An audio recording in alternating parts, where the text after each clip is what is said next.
sepela deja mama mulupana mama ya bulembu mama ya kunikitisa mama mosi vraiment incroyable ebubu yaleke na kukulisa mama mwinu sina ya mama mwinu kefafe yota manambi vena minokona nete bapangi bana beke na kumona bapangi ya basisite baina meka tuka na tabu ya weno boina memoja kijana kata yeruselemi na tabu ya bamama nyota yebana na weno tabu ya mama kuma kumekutana boina kena kukuta tabu na kumula kwake na kitaka kuye na kuleta mama mwinu mukumu na kusoma babati mosi mbamu de kisi na dadu mesi na mababa ilika balisi na mafonge ebubu ya basi ya bimebuta mesi na kuselema na kuleta na kulevita na basi na neske na kukuta na kamba bekelo mana papaya kama mesi na bimumunu sabomuna de basi nyota ke mada na kati ya yeruselemi ya keleka babani ya lisolo basi ya kote yo inaboge na sasa ya betila na basi na kote ya mama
ya luzolo beni ya kela na beta tambu yai pana bete wa bapami na bete ya bapitise kena kukula sasa kupesa kiese na kinyumba bubu yai kasi na kuwa ina bapani na beto kena kutuba na kupesa kiese ya boga na kumona na kinyumba bubu yai mama Germaine bete kukula dia ninga na ye.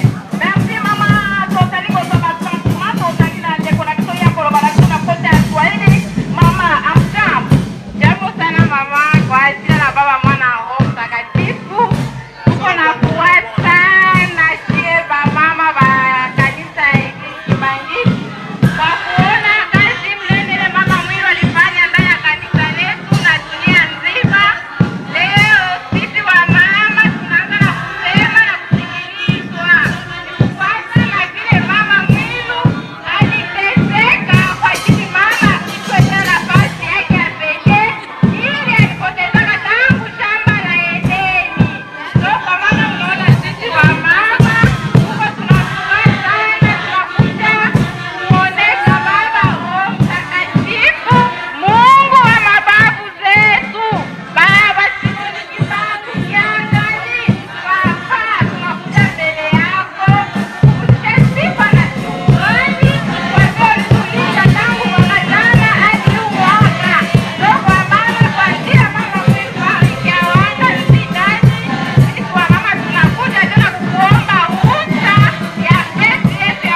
Jangani, oye!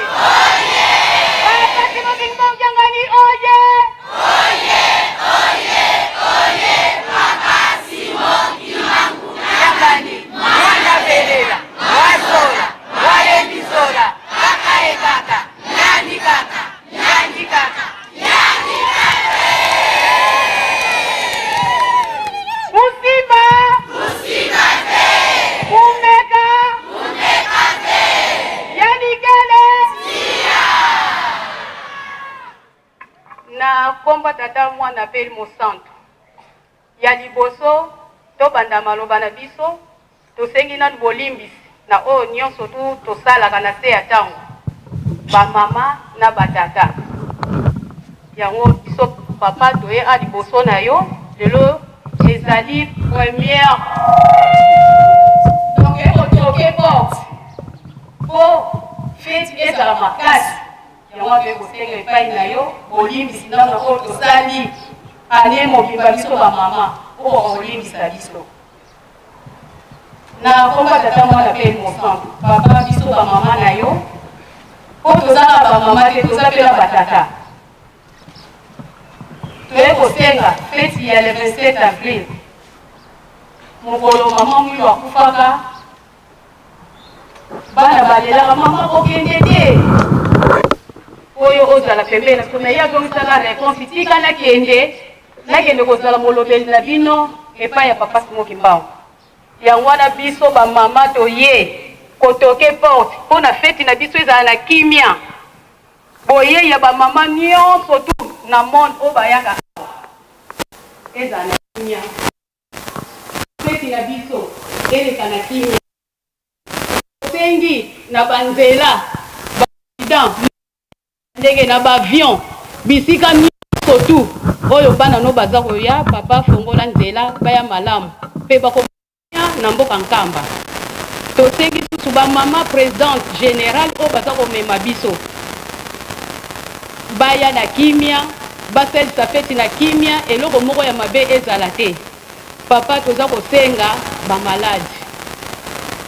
bamaladi eleki mingi, maladi oyo mabe oyo bakoko na biso babelaka te na kala. Yango biso bana tokomi kobela presque soko otali bamama ebele awa kotambola na bango toloba yango chaque jour ekoma mabe pasi na makolo ondire babwakeli yo mwa biloko moko ezotambola bato na makolo kotambola na pasi surtout baoyo bautaka na bamboka na basection bisika ya ndenge na ndenge. Papa sunga bango malamu biso mpe bagene oyo batangi baklasse papa mosala ezala batata ezala bamama. Donc makambo wana ezosala biso pasi mingi na kati na motema. Mutu mosusu soko otali olobi mwasi mpenza atelemi wana mabala eza te mosala eza te. Papa mikolo oyo soko oyebi eloko wana te moyeba ti wana mosala eza te. Fo kosenga kisi ntango bakolakisa papa zwa oyo tozwa biki oyo tozwa livre oyo yo boyi na yo ntango okoboya mosala mpe eza te. Moyeba zwa wana mosala eza te. Papa sunga biso na place wana. Lelo oyo botieli biso mokonzi na apaki mpo balobi mosapi moko elongolaka sili te. Lokola otie mokonzi mpo totambola elongo papa biso nyonso tu tozala lokola bapola mbwa elalaka esika moko elamukelaka esika moko. Tosala mosala na bino mpo ekende liboso mpo biso tozwa mapamboli. Tosengi kimia na kati na nkamba koswana te bitumba te.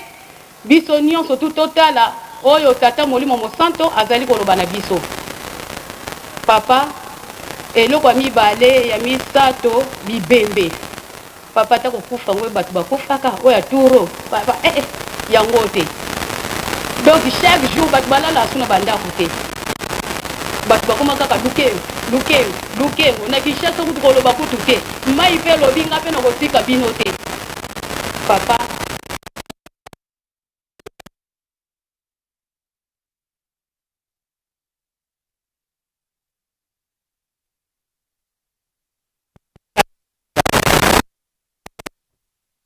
toza kosenga nao kikisa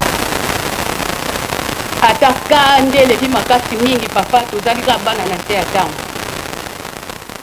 nzembo moko toyembaka yesekingi ya mwenenge buya sadidingi satana mono ya banzama luvuluzu kinga mauma kumbidisa yesekingi ya mwenenge buya sadidingi mono ya banzama luvuluzu kinga mauma kumbidisa esumwe yeonge awe indenda molwakile esambukutuvokuwavyokwe mungenda za kudoukuluza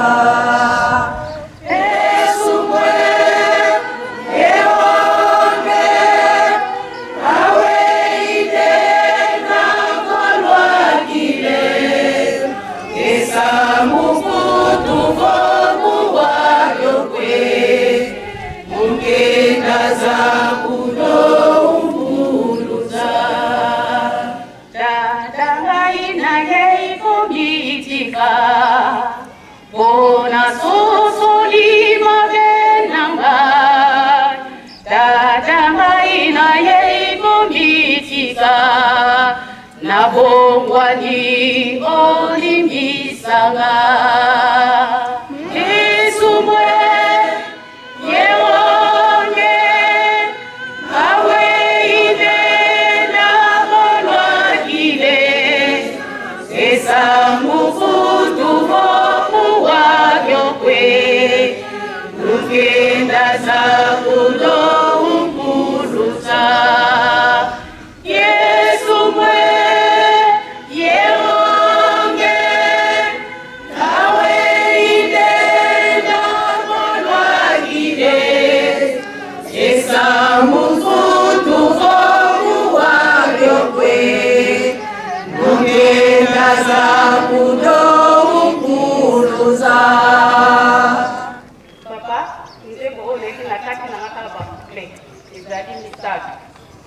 mais oto yebi nde ya pasi nde yango wana po pasi ekomi mingi na mokili papa mbongo te bato kotekaka baboyesika te donc papa etikala fambola biso fongolela biso soki yo fongoli te eza pasi botongi nkamba ezali na yo lobi totonga mais papa tokotongana nini boyokani te eza te biso na kati na bagroupe boyokani eza te biso na biso bamama kotongana eza makasi me yango wana papa na oyo nyonso biso bamama to biso batata tosalaka yango toye kosenga bolimbisi liboso no papa okoka kolimbisa biso mpo papa akufa eleki mingi pate ye mingi na mokili bato oyo bakoka kokoma pembeni na yo te mpo baloba bazali mpe ebele makambo etondi biso ebele na kati ya mitema papa sosolisa biso surtout biso bakonzi oyo botie liboso toza kotambusa bamama to toza kotambusa bagroupe papa pesa biso tozala bomoko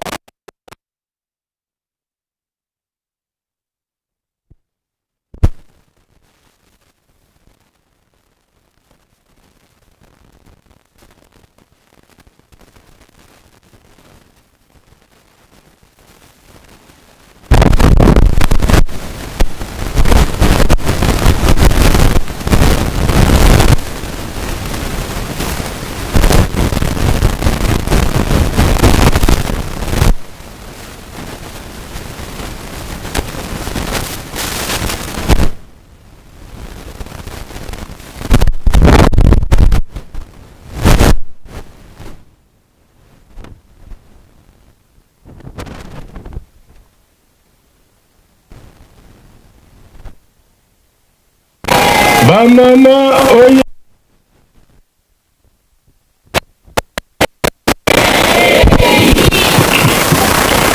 Apaki oye Apaki oye Apaki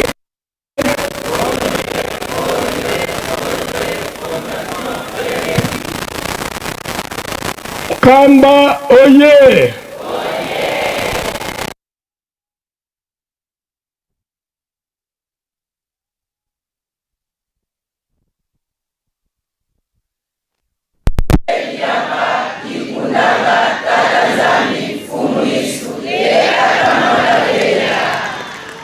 Mama Mwilu Kyawanga oye!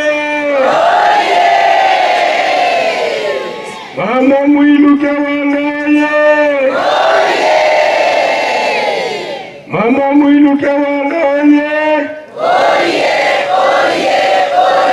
Soutien de l'Église femme internationale.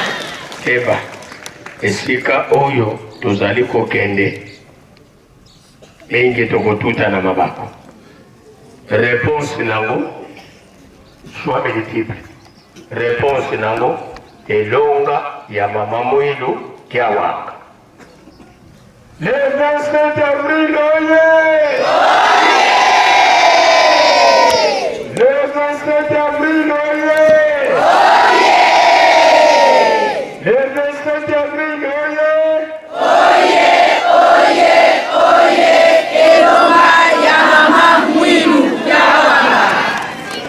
Papa Simon Kimbangu Keleni oye! Papa Simon Kimbangu Keleni oye! Papa Simon Kimbangu Keleni oye!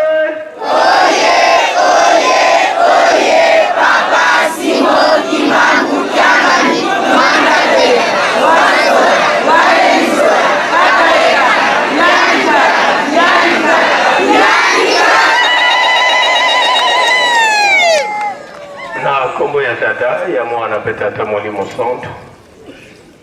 Papa, lelo tozala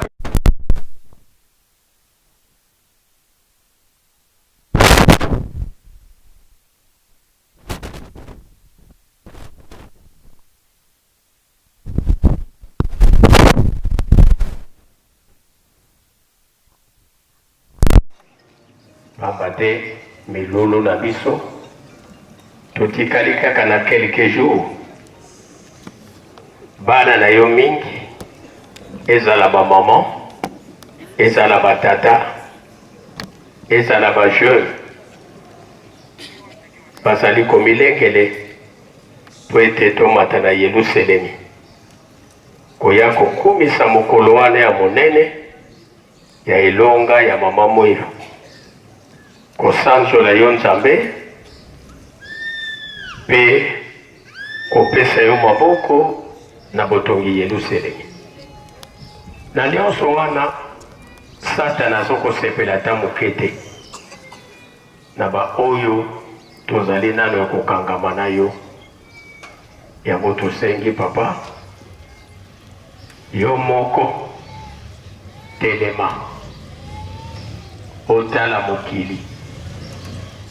Banzela nyonso oyo bana na yo bakoyela ata mitambo yango bakoutilize singa oyo ezali fine, on dirait batoile d'araignée. Eyo tata Molimo Santo yeba kolongola yango. Bana na yo toleka na kimia, bana na yo tokoma na nkamba na kimia. Mopepe etungisa biso te. Ba oyo tokoyela na nzela ya mai, ba mai etungisa biso te. Toya na kimia, toya kopesa yo tata Molimo Santo maboko, pe toya kosanzola yo. Songisa sima bayini na yo nyonso. Bina bosi boyebisa biso.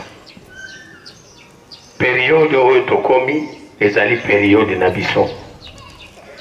Yango wana papa tosengi kaka tozala nzoto kolongono.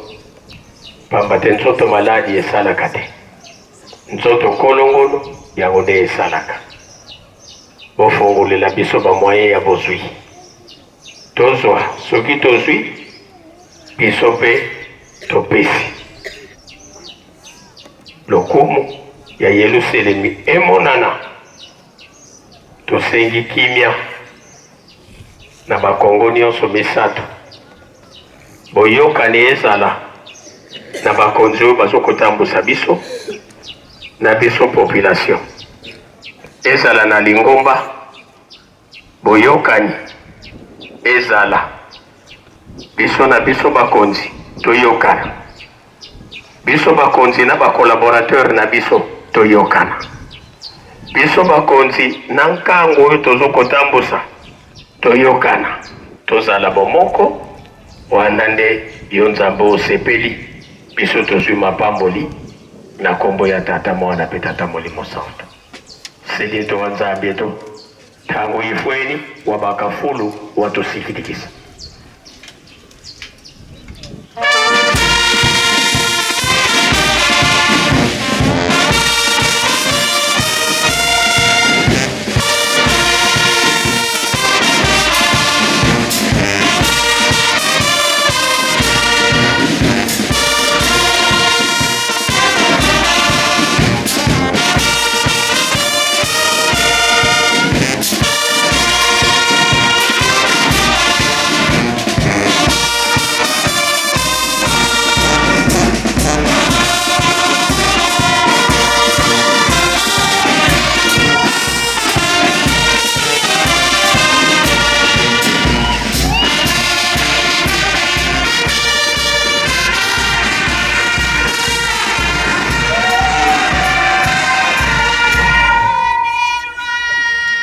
Kimbangisme oye!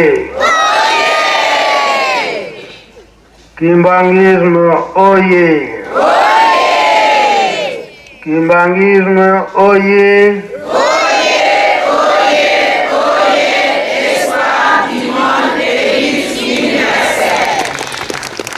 Mkamba oye! Mkamba oye! Mkamba oye! Yerusalemu jama nikundanga Tata Nzambi Mfumu Yesu Tata Mwana Bebera. Bamama oye! Bamama oye! Bamama oye!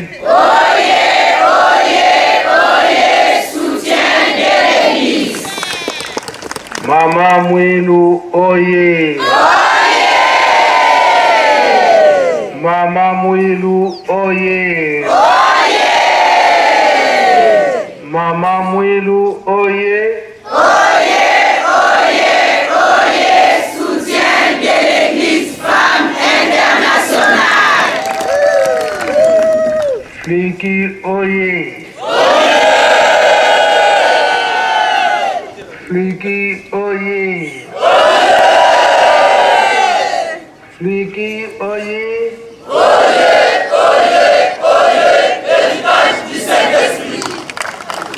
Faki oye! Faki oye! Faki oye!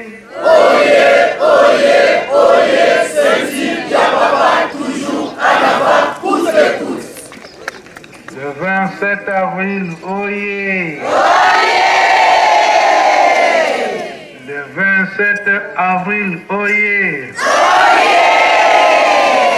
Le 27 avril, oye!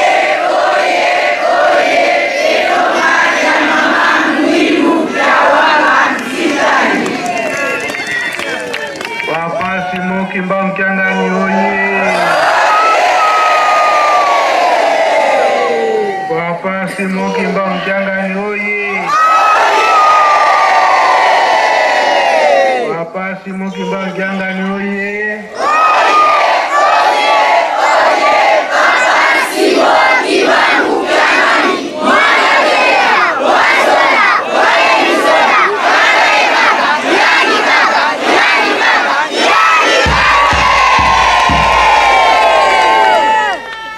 Kusimba kumeka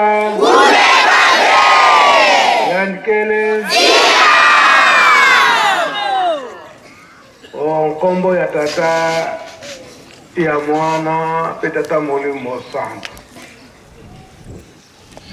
solo lelo yo na mubu ya l'an 2025 na mokolo na lelo oyo ya le 20 avril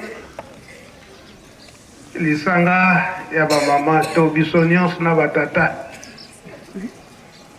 awa na Yerusalem emonani ndenge tolobeli yango tolandi liloba ya mama Tuba ndenge auti kosengela yango pe papa de la ville ezali na ntina ya kotala milulu na biso ya le 27 avril na mubu ya l'an 2025 toye kotoke porte ndenge papa Mfumalongo papa ndenge dakultima na 1989 ba fête nyonso to milulu nyonso ezala ya mokili ezala oyo tata Nzambe tata Molimo Santo soki ekokani ntango mabongisi ekozalaka kokanisa ndenge nini tokotambulisa likambo oyo mpe tokokanisa na milulu oyo le 27 avril oyo ya l'an 2025 likambo nini yango tokosenga ndenge papa de la ville alobeli yango na mokolo wana tokosenga nini epai ya tata Molimo Santo bamama solo mama Mwilu apesaki maboko na papa Simo Kimbangu na 1921 wana eyebani ete mosala etikalaki na maboko na ye ndenge bayokanaki na papa Simo Kimbangu yango tokomonaka ndenge bakolakisaka biso théâtre likambo nyonso ndenge mama Mwilu atikalaki soki bandimi baye o bandimi tata Simo Kimbangu na ntango wana baye pa mama Mwilu akozongisa nano liloba te soki batuni ye akoloba toyokana nanu na Simoni wana toyebi ye Ingenga likambo wana ombola bandaki kosalela asenga nanu na papa Simo Kimbangu atuna papa Simo Kimbangu na likambo oyo surtout ya Lingomba atuna nanu avi ya tata natula nanu Simoni yango asingaki mosala na date ya oyo tozali kozela le 27 avril batata balakisi biso ndenge nini ezalelaki ndenge toye kosala yango lelo oyo ya le 20 avril en 2025 na biso batofandi na nkamba bamama nde bazali liboso na likambo yango parce bango nde biso nde tozali concerne oyo tolandaka ete mama Mwilu alobaka na bana oyo bazalaka ntango wana ete pasi eleki bino mingi tikete yazala pene ya tata na bino eza boye esikoyo pasi ezali mpe ezali te pasi yango ya liboso mama Mwilu alobaka ete ya liboso bino bana likambo na kosenga bino ete bozala na bolingo na bino ekokana lokola likolo ya tata Nzambe na ndenge nini ekeko kotala na likolo yango ndenge toza komona ondireke kodeko matadi ezali ya kokita to ya kokwea yo okenda komatadi ezokontinue kaka donc eza ya kokangana mama Mwilu ya liboso asengaka nde yango wana biso moko na kati na Lingomba na bamama na batata biso nyonso na bajene eske bolingo ezali bona mboka na biso bolingo ezali na mokili mobimba bolingo ezali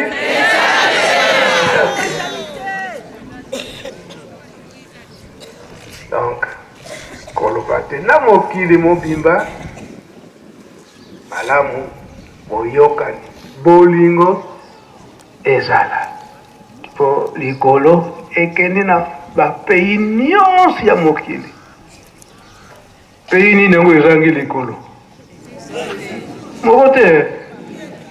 Okenda France akokanisa peut-être likolo tomonaka na RDC peut-être yango te la France kaka ndenge moko eza boye te ezaka yango moko ekokana malgré pasi na biso bato mpona kokokisa ndenge wana. Me mama Mwilu asengaka likambo wana yango toyokaka ete mama Mwilu afungolaka école biblique. Ye tafungolaka école biblique liloba na ye awa boyekoli awa bino batei napesi bino bakarte bokende na mokili mobimba boteya nde bolingo. Yango nzembo tokoyembaka na école biblique ete tobongola bapakanu bakoma banani bandimi. Eza mpasi mpona kobongola mopakanu amesali makambo ya mabe, kasi obongola ye akoma mondimi alikambo ya pasi. Likambo mama Mwilu ateyaka na 1959 po ye amonaki oyo ezali koya na liboso. Ntango apesi liteyi wana nde na le 4 janvier oyo tokomonaka po makambo ekobima na le 12 avril, kasi a partir ya janvier makambo yango ebandaka na le 4 janvier oyo toyebi histoire ya Congo nini ezalaka 1959 Papa de la ville, vous êtes venu.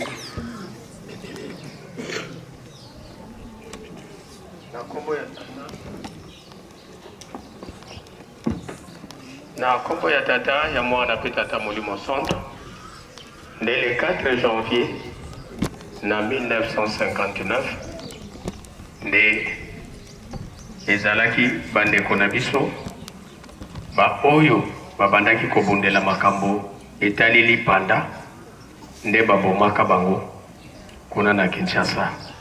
Nde yango biso ekoma chaque le 4 janvier esengeli tokanisaka pasi to makila ya bandeko na biso oyo bamipesaka bamikabaka mbeka na tina ete biso tokoma libre tozala na lipanda biso moko tomitambusa na mboka na biso.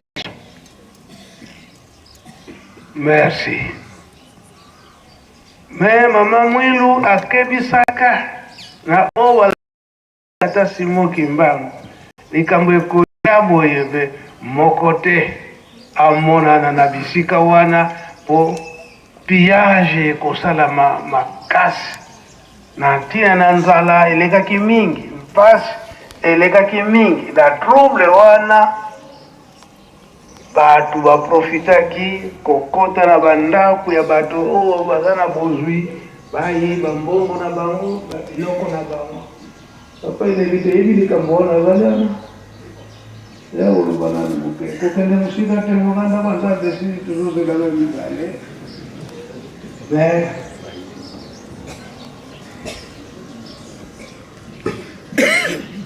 bolingo mama Mwilu ateyaki nde yango wana peyaki kozala mpiko na mabondeli babeko ezala makasi. Merci papa. Le 4 janvier de chaque année, l'Obame journée de martyr. Mokolo yango meeting ezalaki na IMK.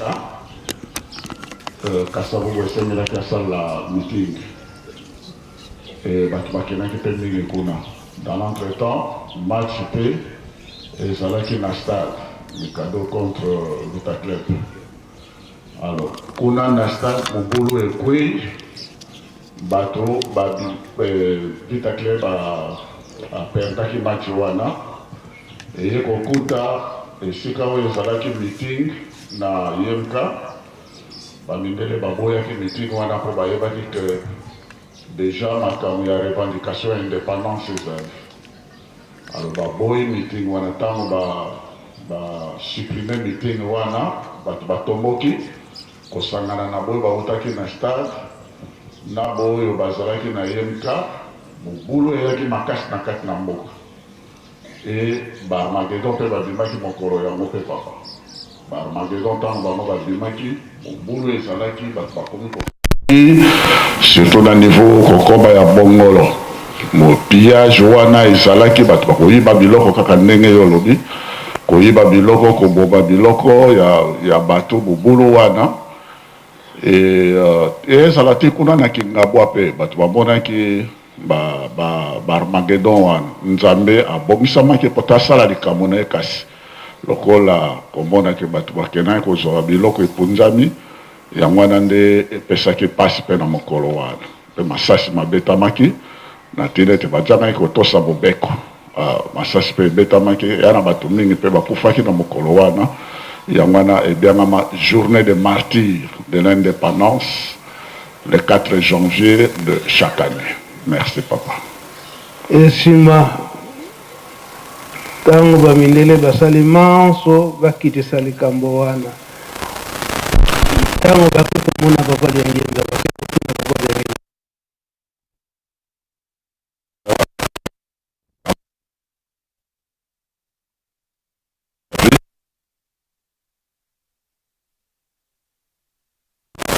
tango yaye kozonga na ntongo wana ezongaki ye baseke kokendele na braza atikaki koteya bato papa ekosalama boye kasi mutu moko te abima mutu moko te oyo alandi tata Simoki Mbangu abima wana mobeko te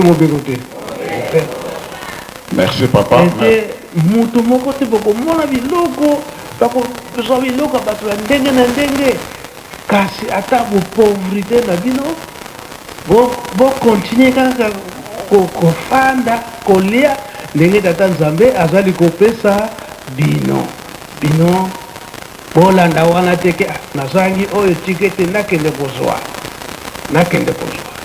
yango mpe bafuma longo balengenda akatisi na braza ntango azali koteya nde wana akatisi na braza. Merci papa. Alors na ntongo wana ya le sel ntango ya kei na mosala lokola contrôle ezalaki makasi baye akomelaki na mosala abandi kosala mosala na ye moto moko mpe akotaki kaka na Gombe te à l'époque kalima.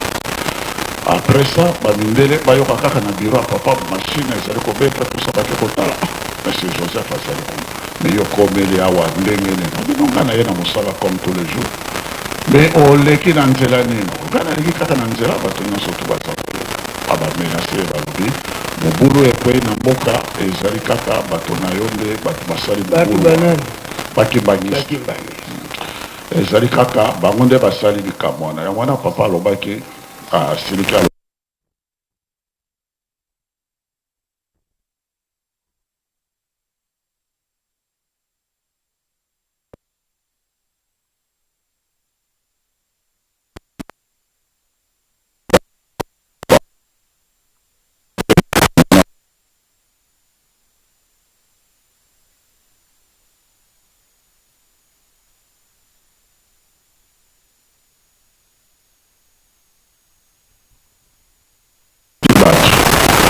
mais soki balobi bamonaki moto te Nzambe kaka moto asali le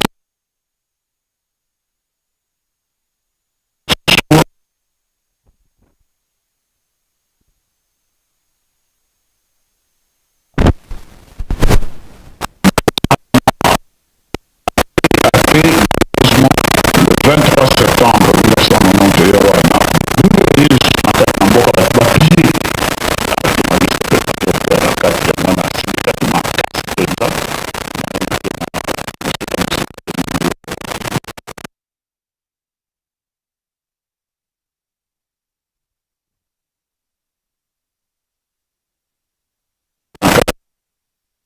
semaine wana papa aboyi kolia biloko nyonso na reserve ozalaki nango na kati na ndako yango nde abandaki kosalela pamba te biloko nyonso ya ngonga nyonso wana ezalaki biloko ya pillage. Papa seke na kobimisa yo mpe yo oyebi yango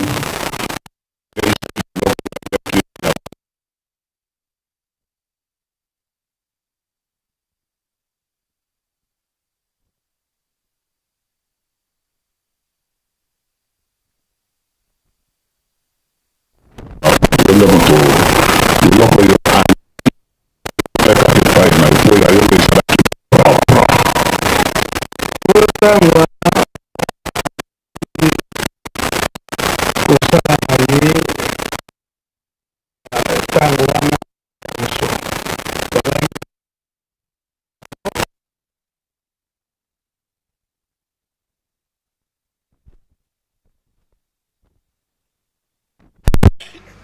une semaine, il y a pillage, donc je kotala papa Mfumalongo, papa atuni mama, mama yo osalaka musala nini, mama alobi papa totekaka na chambre froide ya Damso.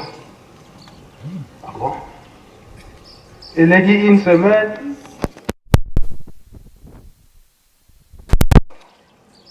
Tango esalami pillage go papa Mfumalongo badange na bengi mama.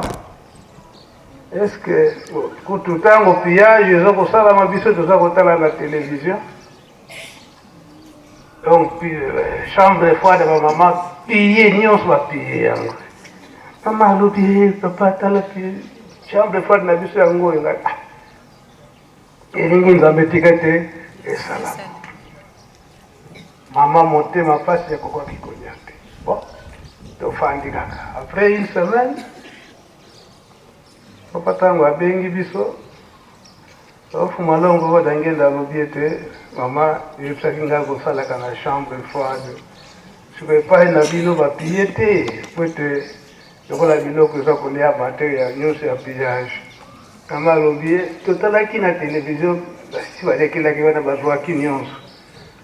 Mfumalongo alobi kende kotala nano. Akeba wana mama ake akoma kuna baningane babengi koloba mingi te. Donc tango baza kopille biso moko kolo chambre froide ne tosali semblant net bapille me tango bato bakuti biso bazomona ke toza kopille ale baleki na bango. Donc biloko nyonso ndenge ezali awa na ya biso na oyo yo nyonso eza nango intact, moto asimbi aza te. Mama alobi papa solo toyebi ezo baza banzambe me azalaki lisusu kondima na ngai biloko nyonso wana mama abimisi aye kopesa nde na centre d'accueil. Sikoyo papa alobi taloboni. Mama alobi ke papa yo moto obikisi yango nakozwa ata eloko moko te. Ata eloko moko te yo pambola kaka comme ça ozongisa na molimo eske utaki ezonga. So ezalaki ndenge wana ndokola obimisi sekre nga mpe na bimisi sekre.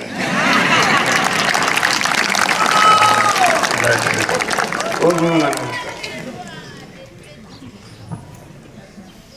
mama mwilu ayebaki indépendance ekomi pene kasi fo tozala propre na miso ya tata nzambe kolo yesu mpe tata molimo mosantu. Et surtout mokumba ye monene andimaki mama mwilu ya kokomisa likambo yango yango azalaki na kobanga teyi bolingo yango. Est-ce que lelo mpasi ezali tu ezali te? Yango ezokomonana mboka na biso eza na mpasi. Ntango wana mboka ezalaki na mpasi esengeli kinya eya. Sikoyo yango l'an 2025 toza komona mokili ndenge ezali surtout awa na RDC. Lelo oyo soki likambo ndenge wana eye ya le 4 janvier na ntango wana ndenge papa Mfumalongo alobelaki yango na 1991 bakimbangisi na bakasho tokomona na lelo tokomona na tokomona na ebele ntango baza koteya mobeko tokana mane likambo wana libondeli oyo ekopesa kinya na mokili mobimbe kouta wapi na nkamba mpe na biso bakimbangisi tozala na bolingo toyokani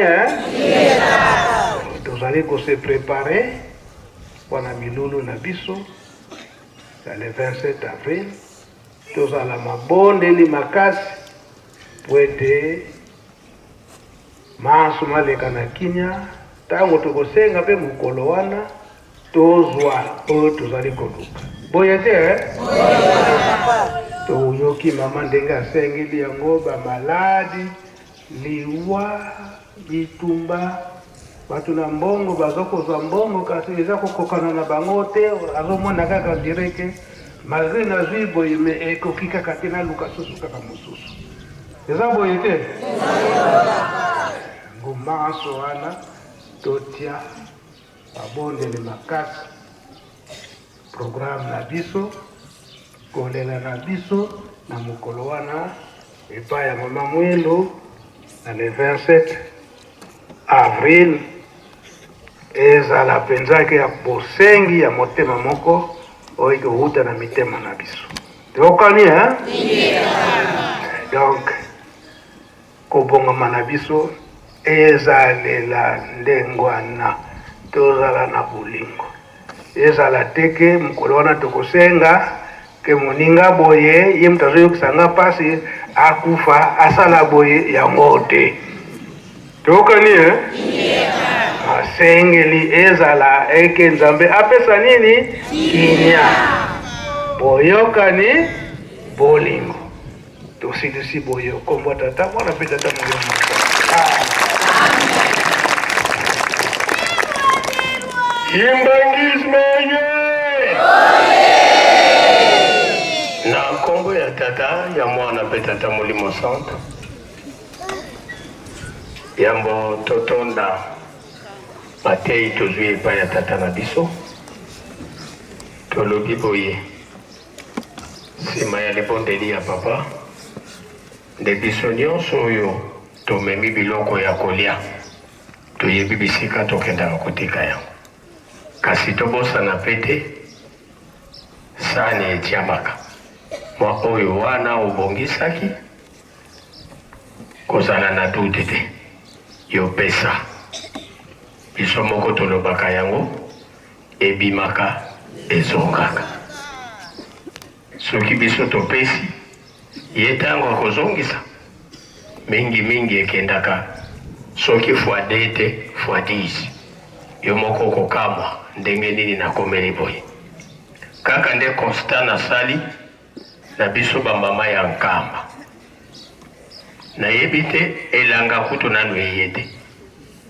me tozwi mwa bamita ya pondu oyo ya mike yango nde tozokomema alors ke bapaya c'est chaque jour na nkamba bapaya basali donc mwa bamita ya pondu oyo nazokotala soki batie yango esika moko bakabola entre Faki na Fliki bakotonda kutu yango te bongo sikoyo bapaya bapondo ezokokufa nango pamba na babilanga na biso ngai nalobaka yango soki okomi na bilanga tia bote ya pondo oyo ekozalaka meme moto mosusu apesa yo maboko mpona kotombola yango ere ekokoma awa esungi tata molimo santo ntango eloko oyo yo esungi tata molimo santo mapamboli plisi na oyo nyonso ozali kosala na mokanda ya malashi ayebisi biso tomeka nanu soki akofungolela biso baporte na bafenetre te mpona bénédiction ekitela biso totie elikiake ntango tokoya na carnaval ya le 27 na bapondo abakwanga na fufu na nguba ekotonda apa mafuta ezala mafuta ya mbila ezala mafuta ya huile ezala sucre na biso bato totekaka ezala meme saki ya loso yaka nango okosala na yo perte te ye ntango akozwa azongiseli yo na banza toyokani sika tobongisa maboko totonda matei ya makasi oyo tozwi avant tokota na ndako ya Nzambe na kombo ya tata mwana pe tata molimo santo na kombo ya tata ya mwana tata molimo santo.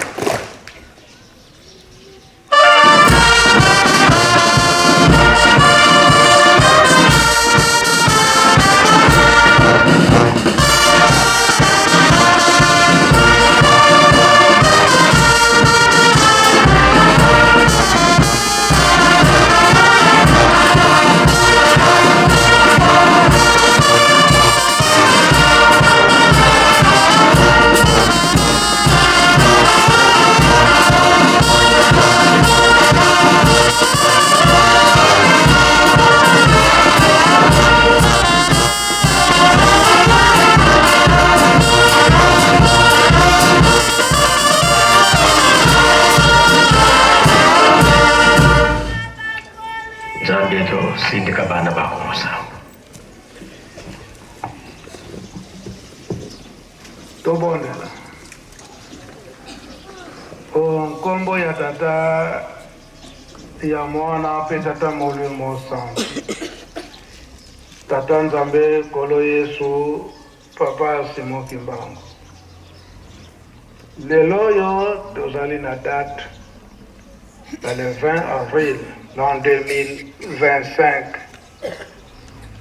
oyo na lingomba ya tata molimo santo dino bolobaki yango ete kinya oyo ekuya na mokili mobimba eza na maboko ya yo tata Simon Kimbangu lelo oyo na maboko ya yo tata Simon Kimbangu Kiangani na kati ya Yerusalemi toye kosenga nde nzela na milulu makasi oyo ezali koyela biso ya le 27 avril l'an 2025 soki totali malamu mokili mobimba ezangi kinya surtout awa na RDC mboka na bino ya bilaka soki tozali kotala mayema azali koleka kuna na est pe oyo ezali komonana bakonzi na biso baza na liboso yo papa Diangenda osengelaki yango ete boyokani ezala na bango boyokani wana ekouta kapa na yo papa Simon Kimbangu salisa na esika wana oyo osengaki papa Diangenda butima ekoka komonana biso tozali komilengele na milulu ya le 27 avril likambo oyo tozali kotia liboso na yo mama mwilu oyokela biso pasi ndenge ekomi na mokili mobimba bitumba epai na bitumba wana bato bazali kokufa lokola banyama biso na biso tokoma tobomana na mokili mobimba awa na RDC oyo eza koleka kuna na est na mpasi wana tozali komona na ntina kozanga bolingo ezali te na biso awa na ntina ya kozanga bolingo tala bamaladi ya ndenge eyeli biso na mokili oyo maladi bino bobanda koyebisa biso ete maladi boye yokozala kasi esengamaki na mokili ete toyoka na sango kasi tomona na miso te lelo oyo tobandi komona yango na miso banzoto ya batu ekomi na bamalformation ya makasi. Mpona nini? Mpona zuwa biso na biso tozali kobwaka na nde bamaladi yango ya ndenge na ndenge. Na mawana bino kaka nde tokobika. Na kati ya bokono wana batu mingi bazali kokufa. Papa Dialunga na yo lobelaki yango ete soko otali na basimetiere oyo bakufi na bolingo ya Tata Nzambe baleki moke, oyo bakufi na tina na zuwa baleki nde mingi. Oyo ezali kosala nde muyini Satan azo kosala nde ndengwana. Bino batu bokeli Satan, yebe Satan akeli mutu te, bosalisa biso na esika wana. Toyebi ete bopesaki biso ngonga mulayi po ete tokoka kobongana. Kasi bino mpe soki bolobi ete soki bobongwani te nakosala likambo oyo ezali ete ndayiswa. Ndayiswa kuna bokopona oyo balingi bino ya solo na oyo baza kolinga bino kaka na ba intérêt personnel. Boyesa ngonga mokuse pamba te pasi eleki mingi na mokili. Bino bolobi ete batu babalana babota bana totondisa mokili. Kasi na banzela ya mabe batu baza kokanga batu mabala babala te, batu bazali kokanga bamama bobumba bota te, na banzela nonse na ba jeune garçon. Salisa na esika wana makambo nyonso wana yango tozali kosenga epai na bino na mawana bino bokoka kosalisa biso bopesa kimia.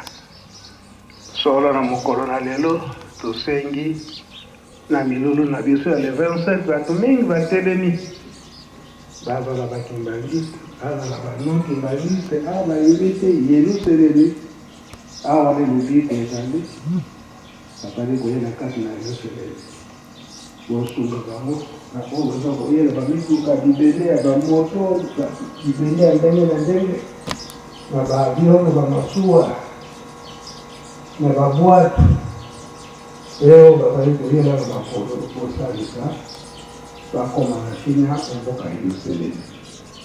Banda lelo tolaki bino tikino na le 27 lulu nyonso eleka na kimia onkombo ya Tata ya Mwana pe Tata Molimo Santo. Amen. Tuende lukiambote Ba protocole lebe tosalelaka ba protocole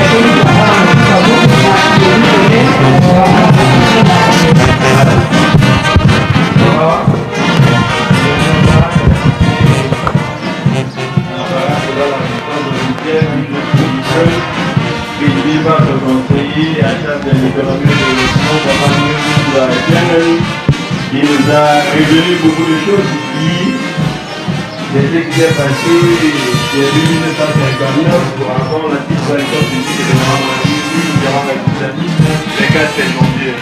Moto a dit téléphone à Oudi Kolikana Presse, téléphone moko ya Android, okoyisi yango okokaboya kopesa consigne bakoyebisa yo soki eza ya yo bakopesa yo. Olokoti eloko kokende nango te yaka kotika yango na presse to na biro ya ville. Okomisaki mpe eloko kende kuna okende kovérifier. Je suis en train de dire que nous sommes ici en Kamba Nouvelle-Jérusalem pour annoncer le festivités du 27 avril 2025 marquant le 70e anniversaire de la disparition de Maman Marie Kiawanga.